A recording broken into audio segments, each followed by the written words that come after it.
ஒரு கடாயை வச்சுட்டு 2 ஸ்பூன் எண்ணெய் ஊற்றிக்கோங்க. முள்ளங்கியை அதில் நல்லா வதக்கிட்டு இந்த தண்ணிலாம் போனதுக்கப்புறம் நம்ம எடுத்து வச்சுக்கலாம். இது பேச்சுலர் கூட ஈஸியாக செய்யலாம் இந்த சாம்பார். இதுக்கு மீன் பொரிச்சிக்கலாம், இல்லாட்டி உருளைக்கிழங்கு வறுத்துக்கலாம், கறி கூட பொரிச்சிக்கலாம், 65 பொரித்து சாப்பிட்லாம், நல்லாயிருக்கும். எறா தொக்கு பண்ணி சாப்பிட்டா இன்னும் சூப்பராக இருக்கும்.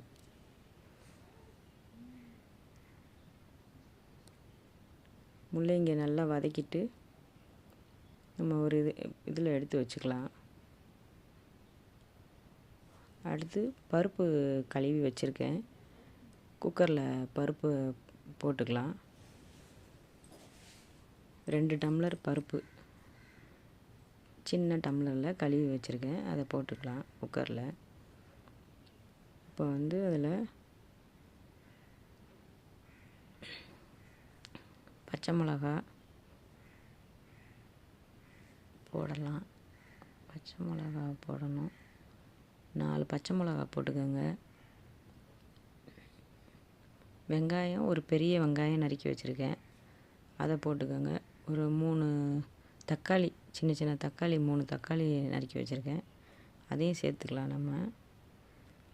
இப்போ கொத்தமல்லி கொஞ்சோன்னு போட்டுக்கலாம். அப்புறம் பூண்டு 4 பல் பூண்டு இடித்து வச்சுருக்கேன், தோலோடு இடித்து வச்சுருக்கேன், போட்டுக்கலாம். அதோட கொஞ்சோண்டு பெருங்காயத்தூள் போட்டுக்கணும், சீரகம் போடணும், மஞ்சத்தூள் போட்டுக்கோங்க.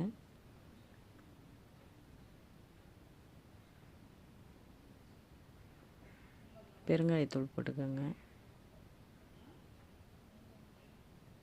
இது துவையல் கூட இப்போ துவையல் கூட அரைச்சிக்கலாம், நல்லாயிருக்கும் சாப்பாட்டுக்கு. முள்ளங்கி துவையல் கூட செய்யலாம், வதக்கி இதேமாதிரி வதக்கி நல்லாயிருக்கும். அடுத்த வீடியோவில் போடுறேன் நான் கண்டிப்பாக உங்களுக்கு. துவையல் நல்லது உடம்புக்கு.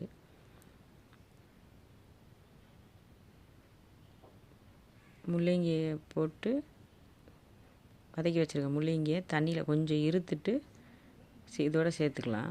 சாம்பாரோட சேர்த்துட்டு 3 விசில் வச்சா போதும். நீங்கள்